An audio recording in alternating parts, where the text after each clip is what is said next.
Recap of the first night, the death vow. On the first night, we learned that Scheherazade, seeking to save the young women of her land, had bravely gone to King Shahryar's chamber.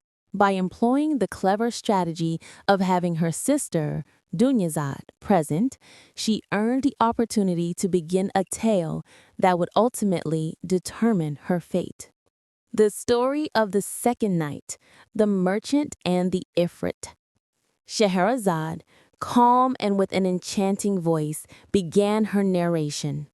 In ages past, there lived a wealthy merchant who embarked on a long journey across the desert to settle his debts. Along the way, the intense heat exhausted him. The merchant stopped near a spring, laid out his meal, and began to eat. The date pits he consumed were inadvertently tossed aside. After his meal, he closed his eyes, expecting a peaceful rest. Suddenly, with a terrible scream and a massive cloud of dust, the merchant opened his eyes. A gigantic man, tall and fierce, stood over him, brandishing a shining sword. This creature was a furious Ifrit, a powerful genie. The Ifrit spoke with a deep, echoing rage. "O wretched man, how dare you murder my son? I shall kill you just as you killed him." The terrified merchant pleaded that he knew nothing of this deed. The Ifrit continued. "When you cast away your cursed date pits, one of them struck my son's heart directly and killed him instantly. And now your only punishment shall be death." The merchant, utterly devoid of hope, finally lowered his head and spoke. "If my death is certain, then allow me one grace. Let me return home, settle my affairs with my family, and bid them farewell. I promise to return exactly 1 year from today and surrender myself to your sword." The Ifrit, somewhat surprised by the merchant's honesty amidst his despair, accepted the oath.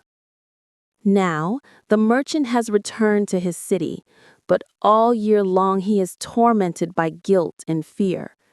Will he honor his solemn oath and return to face the Ifrit and his own death? Or will he break his word and abandon his family to the monster's wrath? At that very moment, just before Scheherazade could utter another word, the morning call to prayer was heard echoing from the city. Scheherazade, with a gentle smile, paused her telling and addressed the king. "O virtuous king, this is the end of our tale for tonight. If you permit, I shall save the continuation for tomorrow night." Shahryar, now both curious and heavily burdened by the exhaustion of his sleepless nights, merely nodded. He permitted Scheherazade to live, hoping only to hear the thrilling continuation of the merchant in the Ifrit's tale the following evening. Well, folks, that brings us to the end of tonight's story. If you enjoyed this episode, please show your support by hitting that like button and leaving a comment below. Your feedback helps the story reach more listeners. And don't forget to press the bell icon next to the subscribe button so you won't miss any of the upcoming adventures. Here's the most important part. We return with a brand new installment of our stories every Saturday and every Wednesday.